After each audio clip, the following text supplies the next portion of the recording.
This week we'll start by jumping right into rates and yields, and then we'll take an extended period of time to look at the argument for and the argument against tariffs in an academic sense. We'll draw some graphs and some supply and demand lines, and we'll talk about economics. Let's have a look at where we were this past week. Look at rates, money market rates. Very well behaved, except over here on the 1 month. Well, we're looking at the drop of 8 basis points, 4.28. That is below the overnight rate of 4.33, but it is still in between the 4.25 to the 4.5, which is the target range for the Fed funds rate. But at 4.28, that is threatening the lower bound. Look at reverse repo. Let's go all the way over here. Increased 286. Last week was 200 billion, now 286 billion, and you have an elevated level of reserves. So that can be explained by what's going on in the market. Money is leaving the equity market, and for most of last week, money was leaving the bond market. And the question always is, well, the money's leaving, where's it going? It clearly is going into the money market. Very short term, because we have a big uncertain event coming up April 2nd. The market can handle a lot. The market can handle volatility.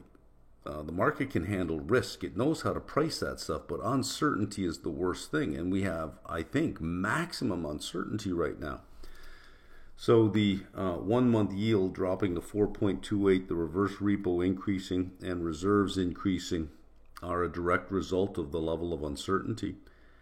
We will get certainty on April 2nd once the reciprocal tariffs are announced, and then that money will come out and go somewhere. Where?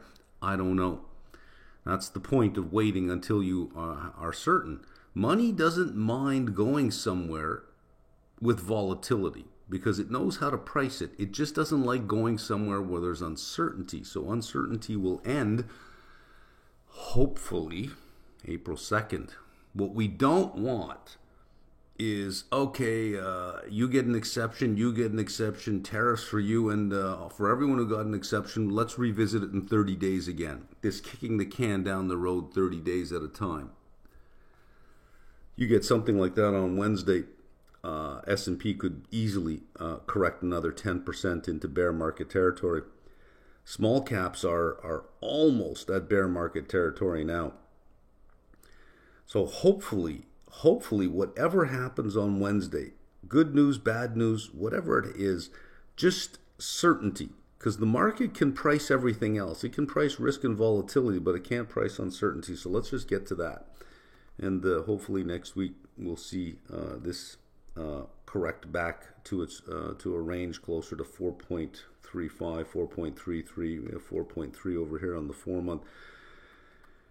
A drop in the reverse repo and a drop in reserves as money goes out and goes into assets. What's it going to go into? The bond market or the equity market? Well, that's all up to one guy. And I think that's the way he wants it. It's all up to one guy. Let's look at the long end of the curve. And on Friday, TLT really accelerated. PCE came in hotter than expected. I saw the numbers, and inside you die a little. It's like, great, there goes TLT again. And no, it was green, and I think, okay, I give up. I have no clue what's going on anymore. I have no skill left in this market, because if you would have just shown me the PCE numbers and said, tell me what the market looks like, I would have said, well, TLT's red. I mean, let's give it that. TLT's red. Gold is probably up. The US dollar's probably up because higher for longer. And given the spending, the amount of spending, because that's what PCE is wrapped up in, is income and outlays. Given where income was and outlays were, probably a red market as well. Well, we had the red market. We had a great day in gold, but TLT, you're sitting there staring at the screen going, I'm glad nobody sees me because they'd be laughing at me right now saying, you don't know what the hell you're doing. I got to admit, I did not see that. but long end of the curve had quite a day. But week over week, TLT didn't do that well, down 0.62. However, it did beat SPY, the large caps, which are down 1.53%. The chart, if you look at the 10-year yield, this is rather interesting. You had a low 10-year yield for a while, then you had a run up and a really run up. This was the October lows, which is what you're seeing up here. All of this was the October lows. See, all for the capital market curve. This is the low period, the cycle high on yields happened in October, came down, then beginning of the year you had this run up again, and this is sort of making the rounds of the discussion on yields. Is the 10-year over the last 2 years, 3 years, has drawn out a clear head and shoulders pattern. So based on where we are right now, we're at 4.27. If you take the height from the head to the neckline, which is 498 to 427, 75 basis points, you can usually, or at least technical analysts would draw their lines down and say this is probably the extent of the next move. That would bring the 10-year to 3.5%. That would make the Treasury very, very happy. I think that would take some pressure off of Powell as well if we got that down to 3.5%. But these are lines on charts. There's no reason why that need work out. Every time you see a head and shoulders pattern like this, flip a coin. Half the time it will do what the pattern says. The other half, it'll just draw out something different so that this pattern disappears and turns into something else. We have 38 days for the next FOMC meeting. And the probability of no basis points change is dropping, now 82% from 87%. So 18%, close to 18% for a rate cut. The minutes are in 10 days. Minutes used to be interesting, but you get so much Fed speak right now. And it gets projected so much because everybody hangs off of every word, that by the time you get to the minutes, you go, yeah, I've heard all of this before. So there's almost nothing exciting left in the minutes. It's a big week for jobs. JOLTS, we get in 2 days. ADP, we get in 3 days. Initial claims, we get in 4 days. Nothing showing up here, by the way, for government layoffs. However, I have confirmed now, at least to the best that I can, that if there is severance involved, you do not file for initial claims until after your severance period. So it could be many months before any layoffs are show up in initial claims. Then you have the jobs report in 5 days for both Canada and the U.S. That would be a full week. But April 2nd, Donald Trump does not like anything to take away the cameras from him, not even economic reports. You have the Day of Liberation, whatever that means. Reciprocal tariffs on April 2nd. And apparently you're going to like it, he says. You're going to be pleasantly surprised, he says. But who knows what that means. ISM manufacturing PMI you get in 2 days. ISM services PMI you get in 4 days. I think we've seen this under 50 for long enough that we simply just don't care anymore. Plus it's 12% of the entire economy. So really it's not so big as the services. That's going to be the big one. And I would look for the prices paid index and the employment index in each of these, especially for ISM, for the manufacturing. Look at the prices paid and expectation of prices paid. That's going to be an important one. Powell in 5 days, 11:25 on Friday. Powell is scheduled.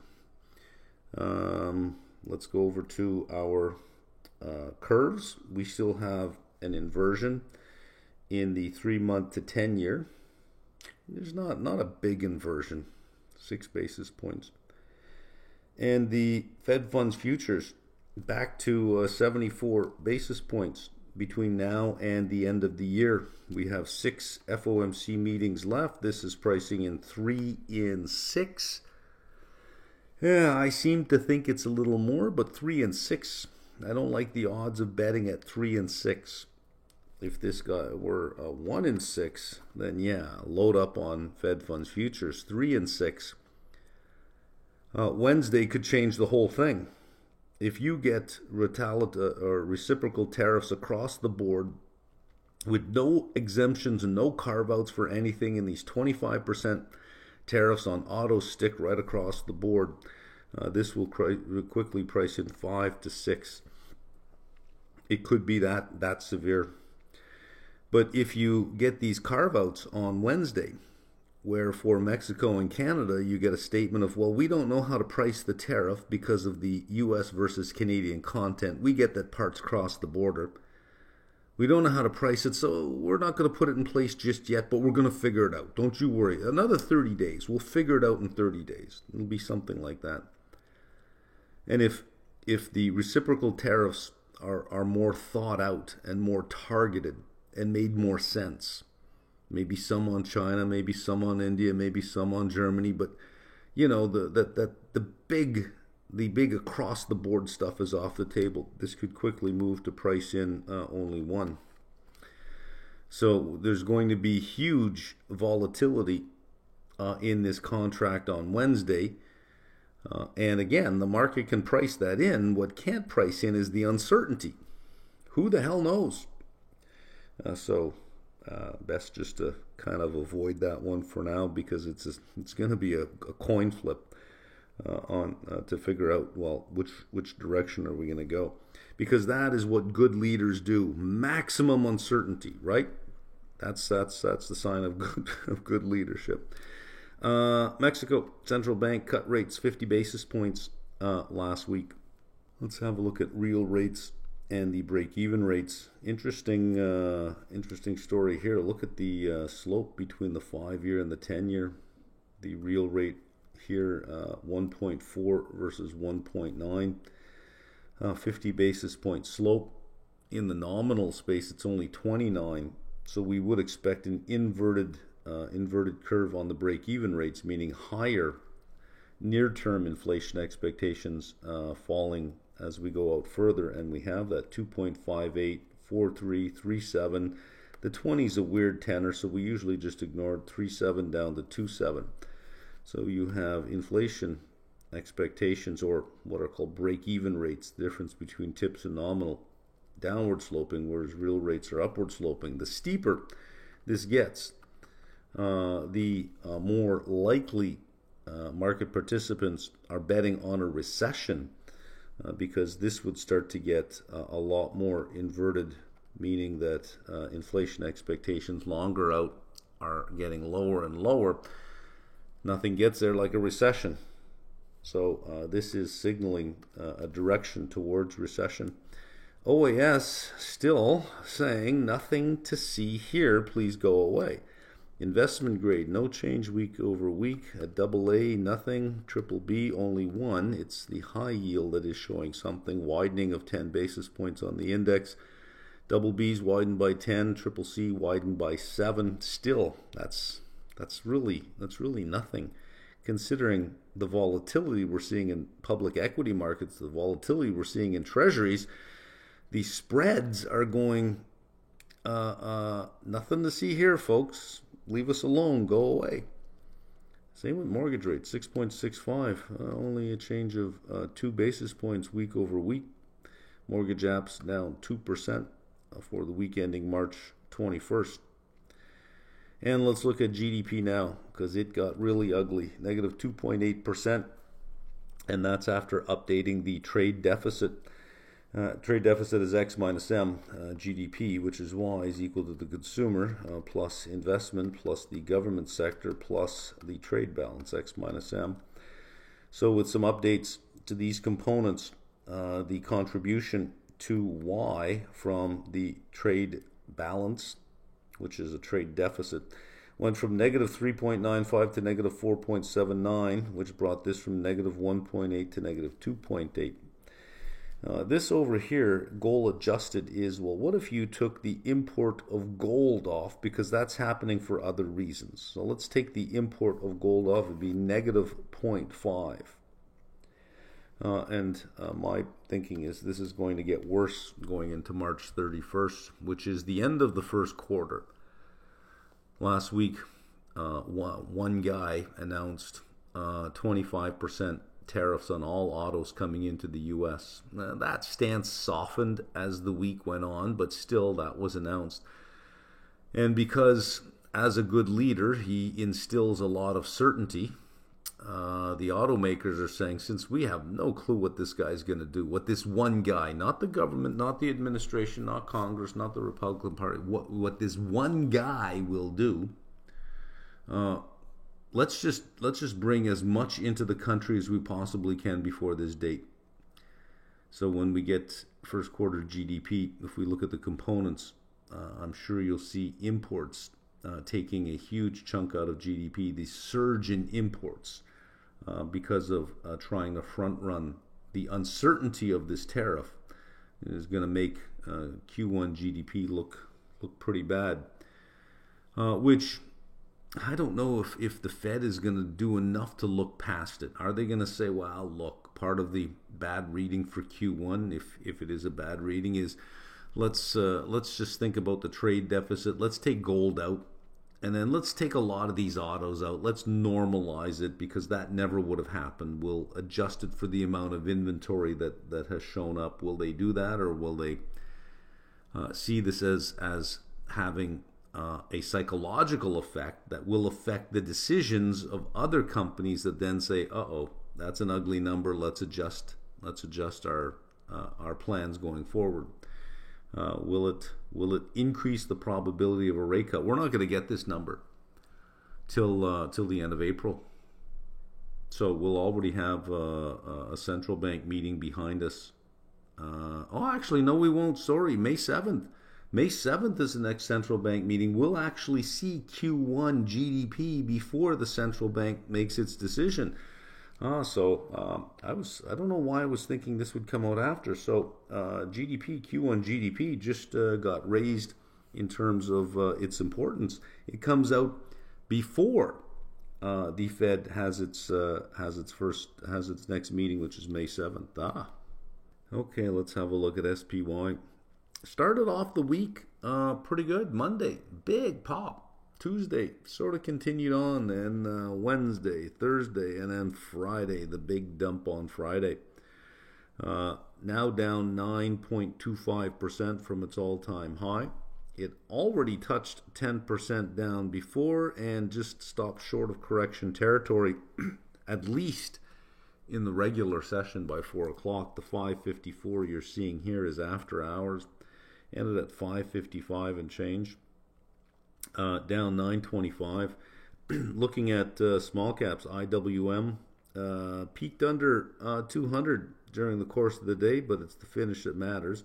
Down 17.2%. IJR down 17.9%. Small caps 2 to 3% away from a bear market. The forward four-quarter operating earnings dropped again, 268.81 from 269.78, which is down from 270.36. So earnings expectations are coming down. 55.80.94 closing on the index, 20.76 times forward earnings, down from 21.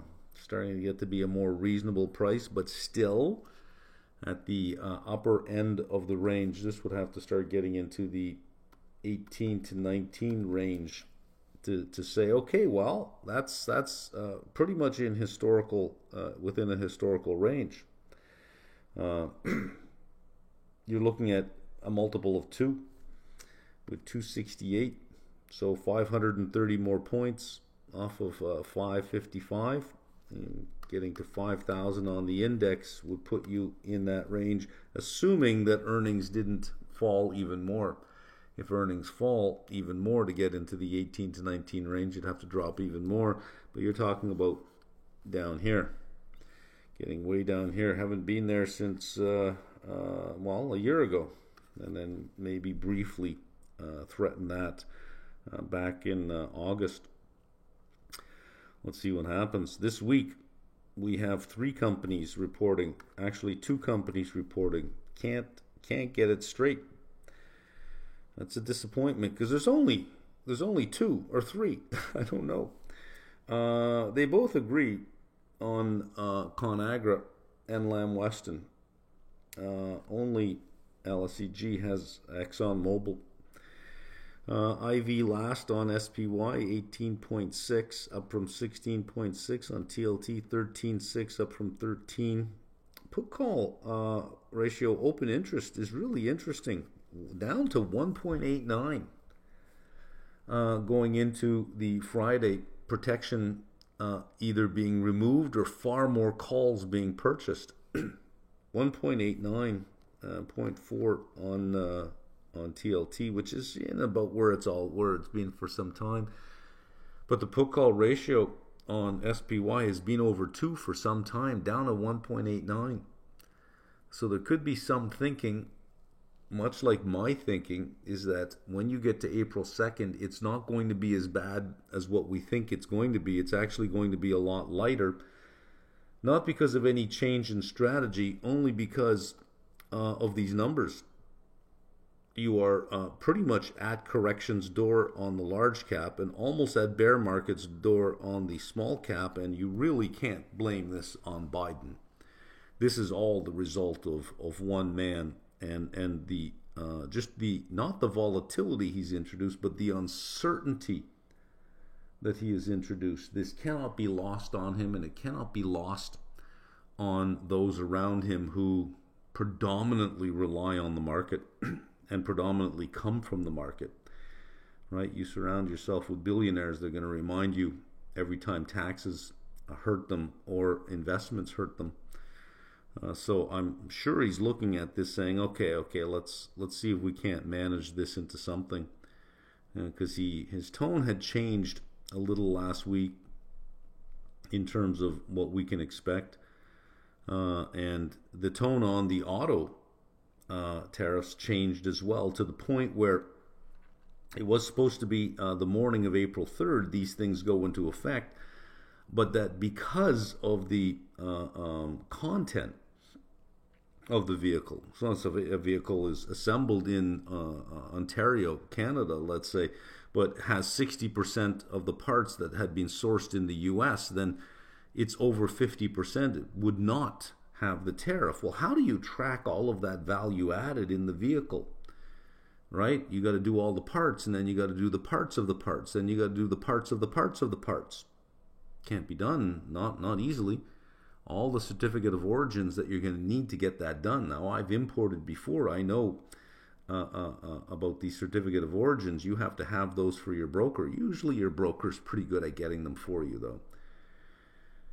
So they're not going to take effect on April 3rd. So right now, as of right now, there's only the threat of these tariffs in North America with the statement that, no, don't worry about it. We haven't figured it out yet, but it's coming. But we haven't figured it out yet. That's a nice cover place to be. I'm going to explain how it would be almost impossible to reshore some of this production, and that if you could reshore this production, you would almost guarantee the destruction of a certain segment of the auto industry altogether. It would simply just disappear. I'll explain that on the next screen. So I think, and this is just my own thinking now, I think that once we get to April 2nd, we're going to have clarity. The uncertainty is gone. We're going to have clarity. The market can live with clarity. Even if it's volatile, it can live with that. It just can't live with uncertainty. And I think it will be bullish for the market short term. That it'll be a relief that, oh, is that it? And I think Wednesday could end up being a very green day, at least for equity. So going into the end of last week with the market down, I was short SPY. I did cover my short position. I have synthetic longs for 1 week. April 4th, synthetic longs. I covered my short position by selling a put that I knew would be put to me. Sold the put. And as the market continued to fall, I was able to buy the call at the same price. Because of interest rates, we have an upward sloping forward curve on everything. if you try to put in a synthetic at an at-the-money strike, you will pay more for the call. The call is priced greater than the put. You'll usually pay for your synthetic. I got my synthetic for free. Actually, I got my synthetic at a 2-cent gain because I got the puts. I got $7.15 for the puts, and I only paid $7.13 for the call, so I got a slight gain. But I do have a synthetic long on SPY. And I am long both the small cap indexes now at these low levels. There is no point in being short with IWM at 200. I mean, it's already down 18%, right? And I am long IJR down 18%. So I am long beta and I am long duration right now. The only thing I'm short is MicroStrategy. Oh, and Tesla. I'm still short Tesla. But I rolled my my put and my call forward to April 4th, which got me more premium on that. We'll see how that works out, but I did well last week on it, on the premiums on the options. Let's see if I can do the same thing this next week. Let's take a tour through some economics. Here's our calendar going into the week coming up, Monday the 31st. Oh, I got white pen there. Monday the 31st, Tuesday, April 1st, we have JOLTS. And there it is here, Day of Liberation. This is Reciprocal Tariffs Day. This is the big day. We have uncertainty and volatility going into April 2nd. Hopefully after April 2nd, we'll only have volatility left. Day of Liberation. Also, you get ADP reports. The auto tariffs were announced early, but they don't take effect on April 2nd. They are delayed. So what's up with that, right? Here's a big risk day as well for a number of people out there. CFA Level 1 results will be out the morning of the 3rd, along with initial claims, and then Friday jobs. And this is the day right here. So let's see if we can't give ourselves some framework in which to think about these tariffs. Are they good for America? Are they bad for America? Will they raise prices? Will they lower prices? Because I'm sure you've heard, no, prices will go lower. No, prices will be unaffected. No, prices will go higher. Yes, they're good for America. No, they're not good for America. I'm sure you've heard a lot of that stuff. And I don't want you to blame economics. Economics is a tool. It's meant to tame the complexity of our subject matter so that we can say things. But all of economics is based on a term, ceteris paribus, meaning all things equal. We change one variable at a time. Economics is a simplification of reality. It's not meant to be a replication of reality. We can't blame economics. You have to blame the subject matter. If you can make the claim, well, economics will tell you anything you want. That's because the subject matter can tell you anything you want. Here we need to distinguish between complicated systems and complex systems. Many of you have heard me explain this before. For those of you new to this, I will explain the difference between the two. What is complicated is landing a person on Mars, but it can be solved. What is complicated is mapping out the human genome, but it can be solved. Right? What is complicated is building a laser, but it can be solved. Complicated problems have solutions. You just need enough engineers, enough money, and enough time. You'll find the solution. Complex systems, on the other hand, have no solution. They only have trade-offs. That's why the sciences do well with complicated problems, biology, chemistry, physics, is because you can actually solve a problem. But the sciences related to complex systems, these are called social sciences, economics being a social science, has no solution, only trade-offs. That's the nature of a complex system. So if we say, well, economics will tell you anything you want it to, it's because the system will do whatever you can imagine. Hence, you need a science that can account for all of those scenarios. That's economics. On the one hand this, on the other hand that. So let's draw it out and let's see if we can't figure out all the possibilities, because we want to be able to make the argument that tariffs will increase prices. We want to make the argument that tariffs will not increase prices. We want to make the argument that it's good for America and the argument that it's bad for America, all with economics, not because economics is fickle, but because the system is fickle. It's what you have to do. Let's start with something simple.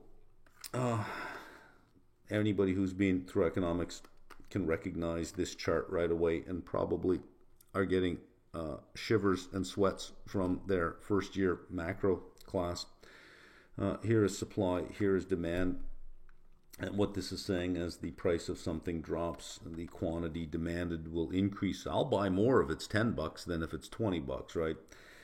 But at lower prices, there'll be less and less supply, simply because some producers can't produce at that low price. So this is the basic supply and demand chart, and in economics we have something called the law of supply and the law of demand. I don't like the words laws. In economics, all we can really say is there are tendencies and there are strong tendencies. This would be the strong tendency of supply and the strong tendency of demand, but certainly not a law. Let's put a price in. There's the price level. And here we're going to call these affordable cars. We're going to say these are less than $30,000. Less than $30,000. And we're looking at the domestic market. This is the domestic market in the U.S. This is a good representation of the domestic market, where the supply is very, very low, simply because to make a vehicle under $30,000, you need a cost advantage. The U.S. does not have a cost advantage. And this is why most sub $30,000 vehicles are made in Mexico. Just to give you an idea here, let me find some numbers for you. Let's see if I can find these numbers here. I just did a search for them. Here we are. Let me drag these onto the screen for you. This is from the U.S. This is from the Bureau, where is it? The U.S. Bureau of Labor Statistics. Here's motor vehicles. What are we looking for? National average hourly earnings, motor vehicles, parts and manufacturing. Here's motor vehicle manufacturing. December 24, 38.48. January 25, 37.82. That's preliminary, but that is the hourly wage. That's not the all-in wage. You'll recall when the union got its contract and we heard headline all-in wages for auto workers, $150,000 a year. The 37.82 that you're seeing here, that's just the wage component per hour. That's not the health care, that's not the extra benefits, that's not the overtime, that's not the pension or the pension matching. That's none of that stuff. That's just the hourly wage, $37.82, which is about $75,000 a year. For Mexico, you can divide that by 10. I am not making that up. I Googled it for you. Mexican auto wages. Have a look over here. GM, the GM plant in 2022, workers earned around $3 to $3.25 an hour after a recent wage. Here it is here, $2.70 to $5.25, with higher wages in unionized areas for skilled trade.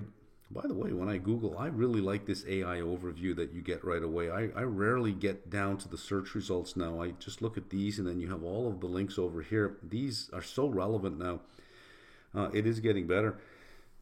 But yeah, you're dividing by 10. You're going from 37.82 to 370 to 378. That's a huge difference. So this situation here really describes the U.S. situation when it comes to vehicles under 30,000. Here is domestic production. However, the demand for vehicles is all the way over here, so these are imports. That is what is imported into the U.S.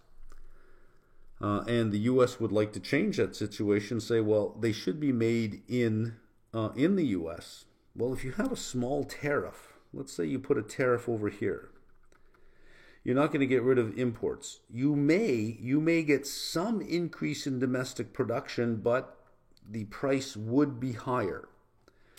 And this here would be the revenue that the government would generate, but this would be the quantity of imports now. The imports have shrunk. There is some revenue. The economy does lose some money on that, but everything under this curve was consumer surplus. So consumer surplus takes a hit. What do we mean by that?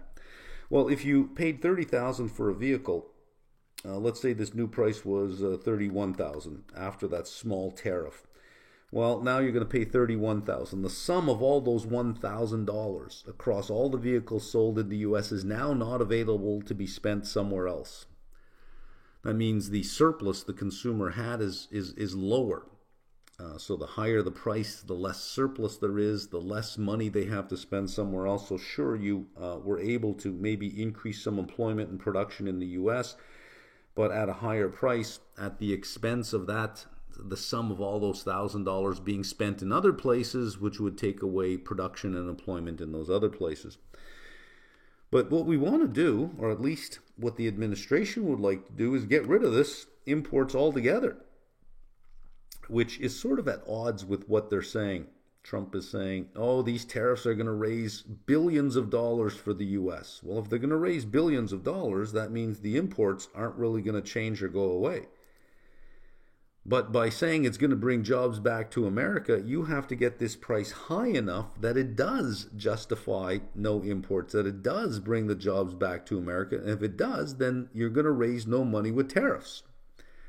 Being that they're saying all the good stuff and none of the bad stuff, I get the feeling that they're really just looking at a first-year economics textbook and looking at the graphs, considering ceteris paribus. In other words, they're not allowing other things to change. Let's raise the tariff up to here.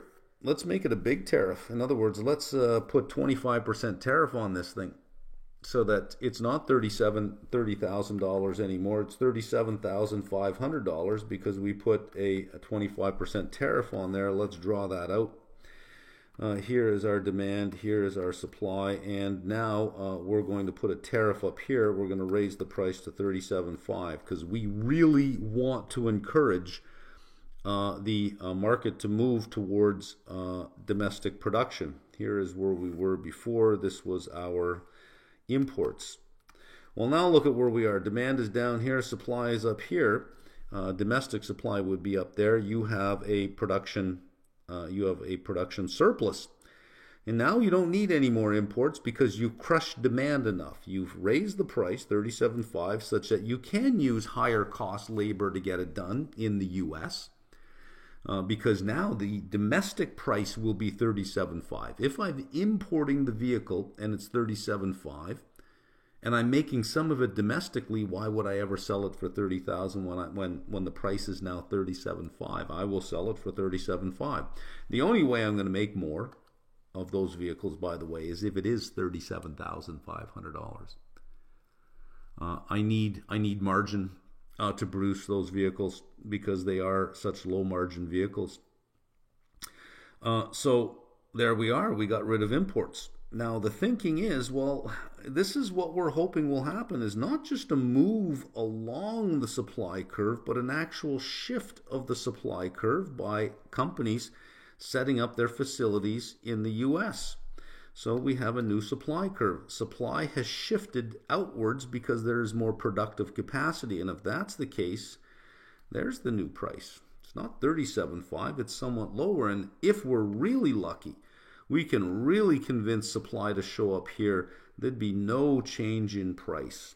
We'd still have the same quantity demanded. Consumers will still say, we want this much. We set up all the production facility in here. We have a shift of the supply curve outwards to move back down to the price, bringing the jobs back to America, employing more Americans, increasing the capacity to supply the market with these vehicles, and getting rid of imports altogether.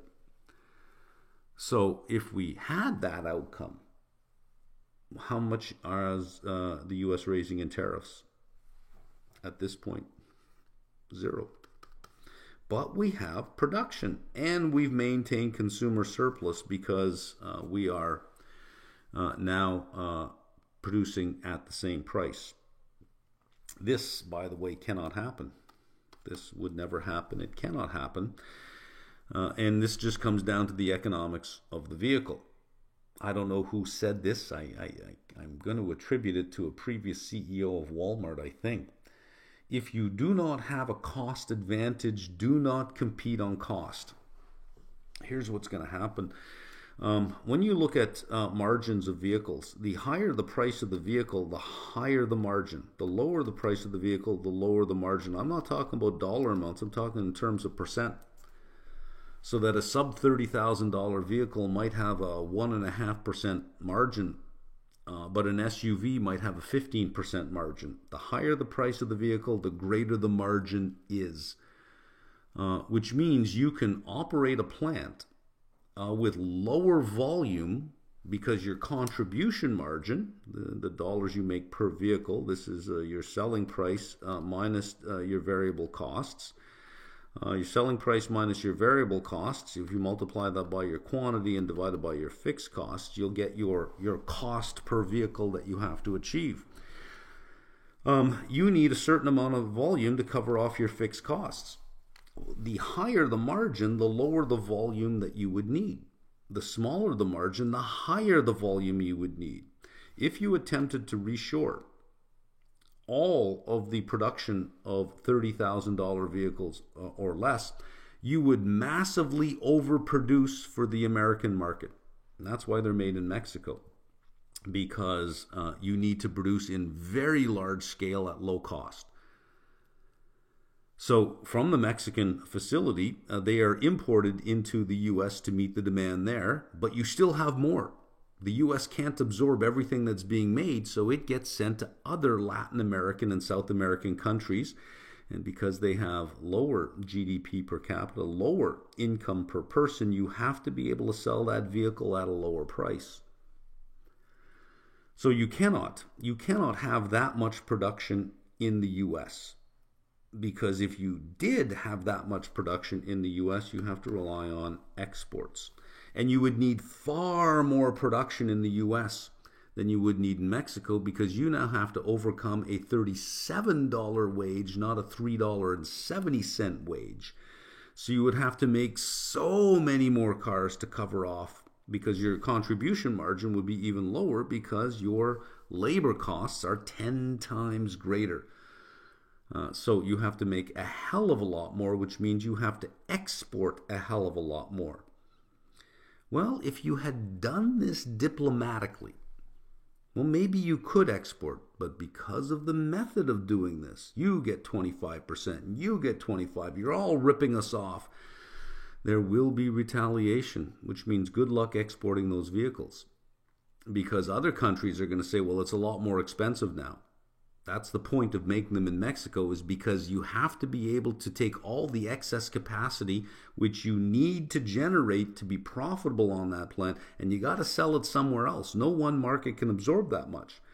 So what are you going to have happen over here if you actually got to S prime prime is you'd have some auto manufacturer saying we can't make money because we can't export our vehicles, so we're going to have to cut production. And if we have to cut production, some of us aren't going to be profitable, so the supply curve will start to shift backwards and the price will start to shift upwards so that those that are remaining will be profitable. You cannot make a sub $30,000 vehicle in the US because you can't make it in the volume necessary to drive the cost down far enough to cover the overhead costs, because what are you going to do with all that extra supply now that you've been belligerent to every country that you want to import into? They're just going to put retaliatory tariffs on your vehicle. So you're not going to be able to get that done. So that's the goal that they want to achieve. And they simply stop short. They say that's where we're going to get to. Everyone's going to set up in the U.S. We're going to get to S prime prime, and they have announcements every couple of days of companies announcing new factories that they're going to set up within the U.S. But if they do get that done, you can say goodbye to the sub $30,000 vehicle. That will disappear, which means consumer surplus disappears. Those consumers have less to spend somewhere else. Well, how can we fix that? Remember, there are only trade-offs. What would we do to fix that situation? Well, what we can do is try to make the vehicle cheaper, even though it can't be made cheaper. The only way to do that is to subsidize the purchase of that vehicle. But if you subsidize the purchase of that vehicle, aren't you just doing the very thing that the U.S. is accusing other countries of doing, of subsidizing their industries so they can dump cheap product onto America, like China? By the way, if the U.S. got its way, reciprocal tariffs, what if there were zero tariffs across the board on any country's goods, or any country that is accepting U.S. goods? What if you went to zero tariffs? Would that mean that the U.S. would charge zero tariffs? Right? Zero tariffs on U.S. product coming into the country, so zero tariffs on stuff coming into the U.S. Wouldn't that open the door for Chinese EVs? And the U.S. cannot compete with that. So the U.S. would say, well, no, not Chinese EVs, because it is state supported. It is the government supports that industry.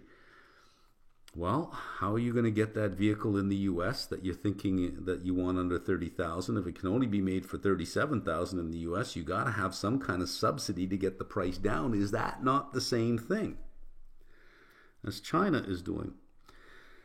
What have they proposed as the subsidy? In case you missed it, it was tax deductibility for interest payments on car loans.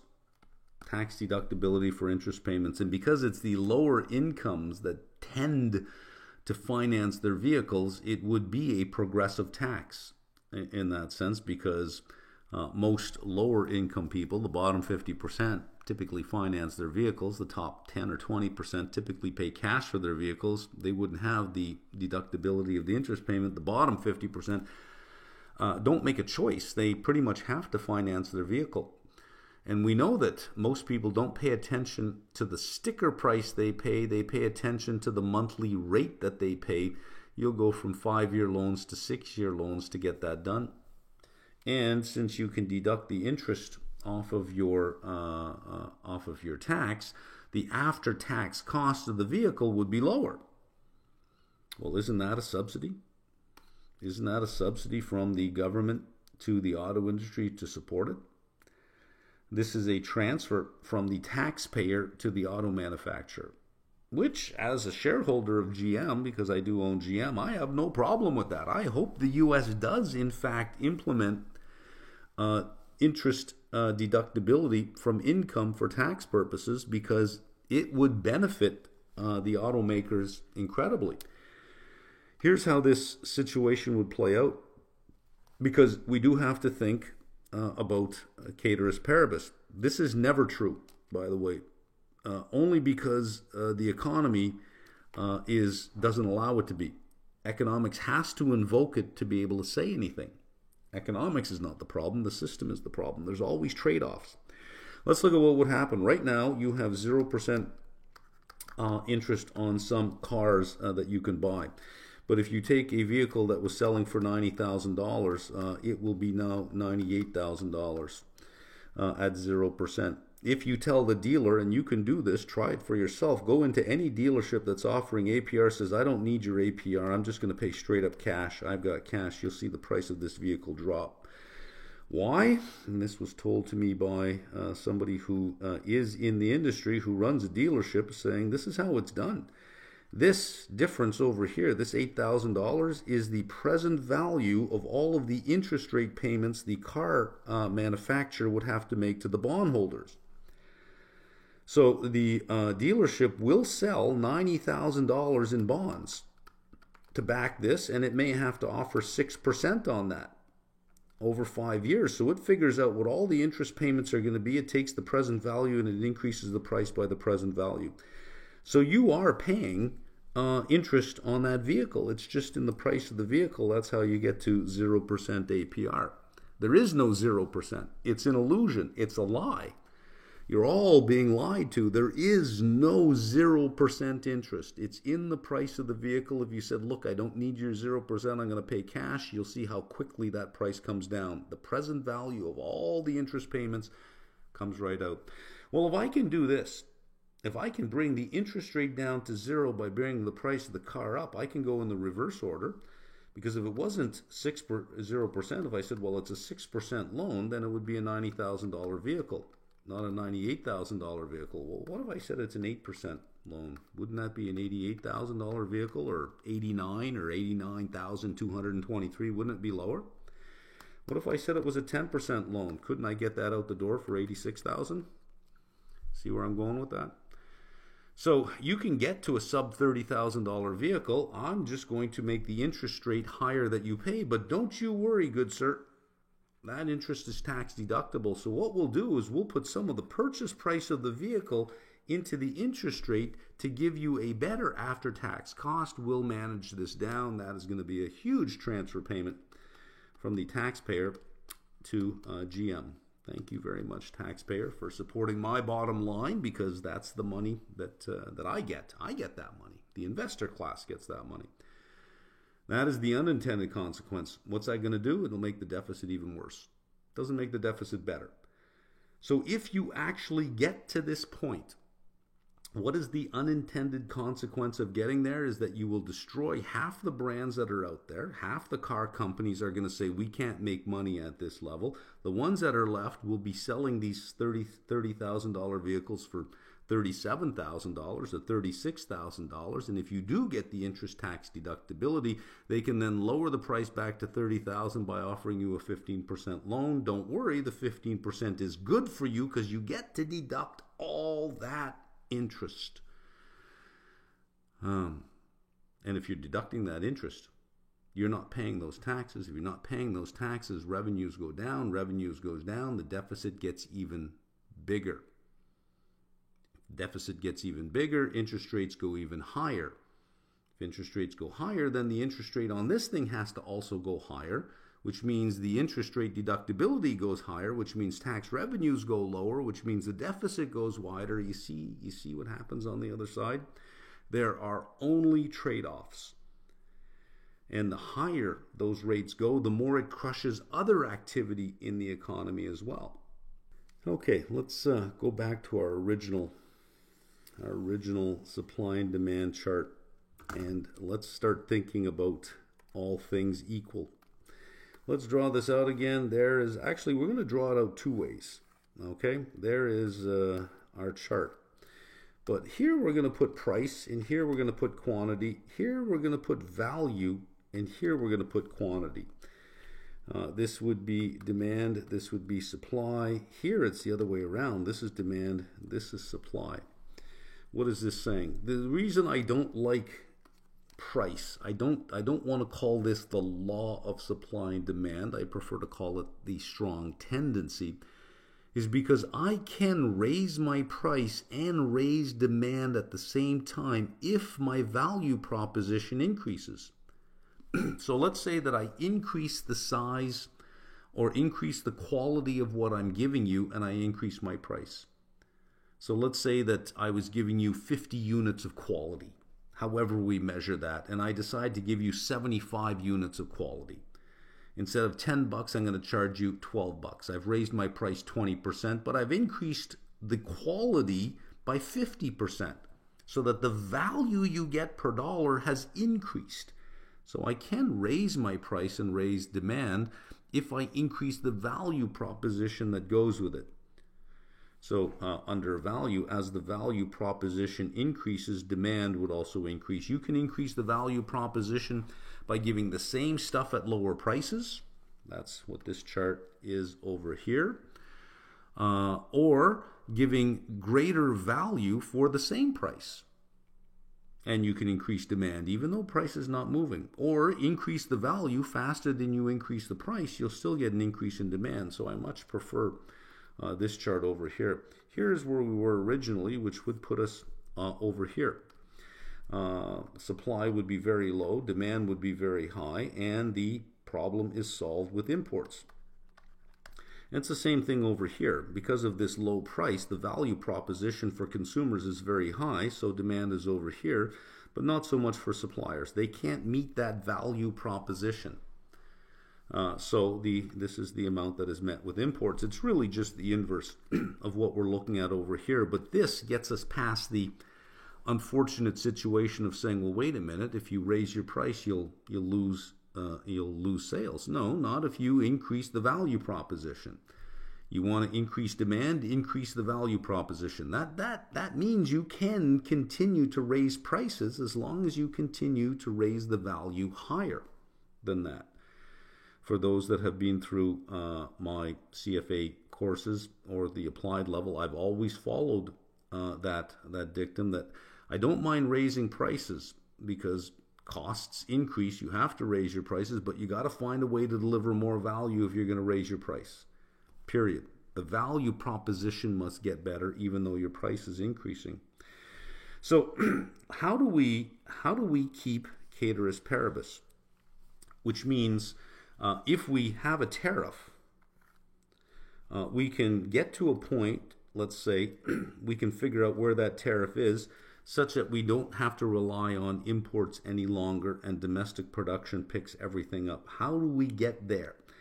You get there by making sure that the least amount of variables change, which means you don't want consumer behavior to change.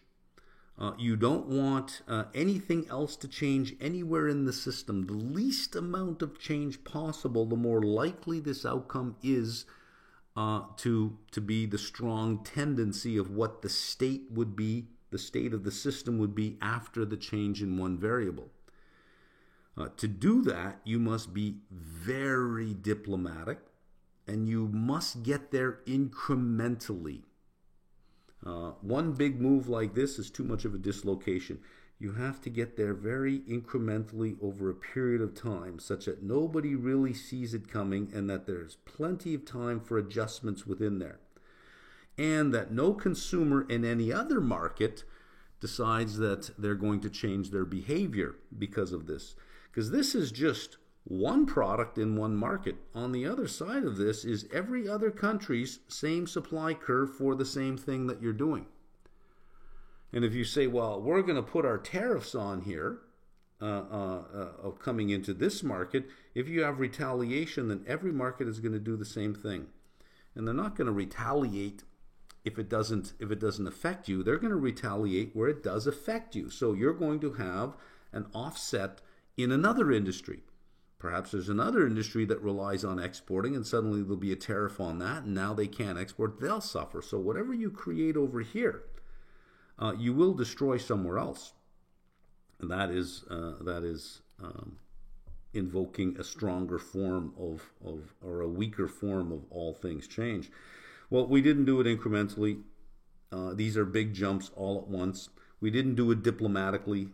You could say this is probably the single most undiplomatic trade policy out of the U.S. ever. Extremely undiplomatic, even belligerent. So there is already the announcement of if you raise tariffs on us, we will do it to you too. There'll be retaliation.